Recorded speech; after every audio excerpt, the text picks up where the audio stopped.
வணக்கம். நல்லா இருக்கீங்களா? நான் நல்லா இருக்கிறேங்க. நீங்க அனைவரும் நல்லா இருக்கணும். மனசார சிவபெருமான வேண்டிக்கிறேன். எல்லாம் என்ன பண்ணிட்டு இருக்கீங்க? இன்னைக்கு வெள்ளிக்கிழமை.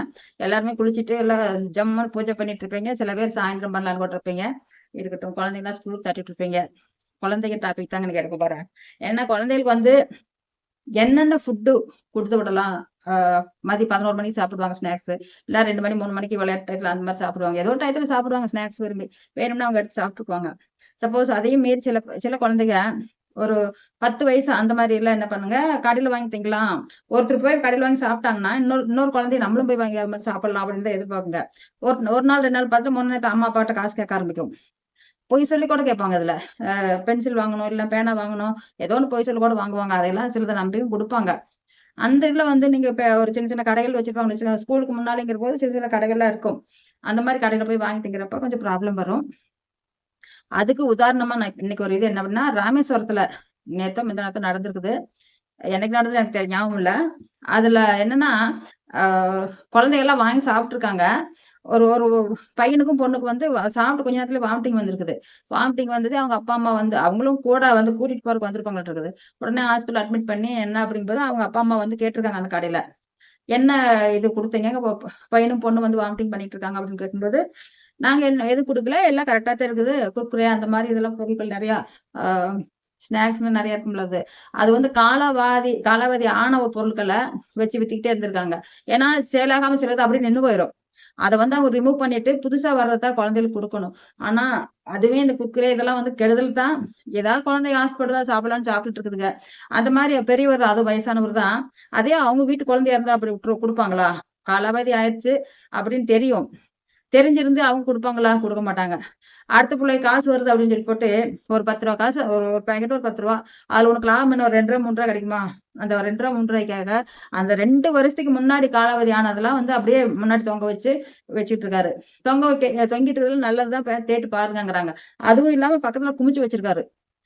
குழந்தைங்க வந்து கேட்டா அத தூக்கி குடுத்துடுறாங்க. இது ரொம்ப ரொம்ப கண்டிக்கக்கூடியது தான்.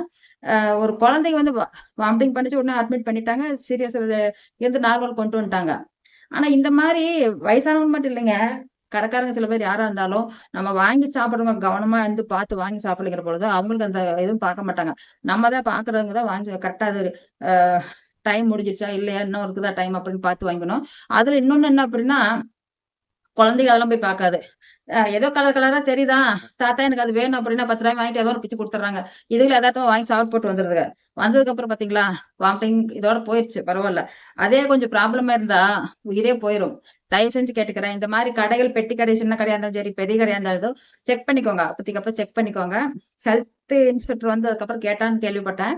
ஆனா அவங்க வந்து பார்த்து இது பண்றத விட நீங்களே அத பண்ணி ஏன் இவ்வளவு தூரம் கேவலப்படுத்தி, உலகம் ஃபுல்லா செய்தியா போயி, அதுக்கப்புறம் அவங்களும் வந்து ஹெல்த் இன்ஸ்பெக்டர் வந்து அவங்களும் பார்த்து, அது உங்களுக்கு ஒரு என்ன சொல்றது? அந்த கடுமையான வார்த்தைகள்ல பேசி அது எதுக்கு உங்களுக்கு?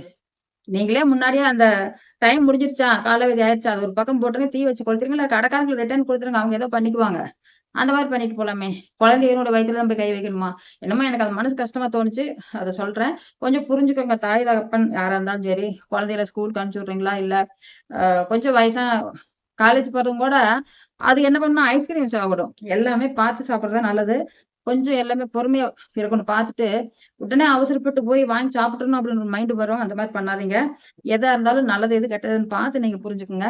அ எனக்கு தோணுது நான் சொல்றேன். குழந்தைகள கண்டிப்பா நல்ல முறையா பார்த்துக்கோங்க. கடை வச்சிருக்கிறவங்களுக்கும் சொல்றேன். நீங்க இந்த மாரி குழந்தைகளுக்கு ஏமாத்துனீங்கன்னா, அது கடவுளுக்கு சமம். சப்போஸ் அந்த குழந்தைகளுக்கு ஏதாவது என்ன ஆச்சுன்னா, அத விட பாவம் வேற எதுவும் இல்ல உங்களுக்கு. அந்த அந்த ஒரு பாவம் போதும் உங்களுக்கு. அ வீட்ல குடுத்து விடுங்க முதல்ல.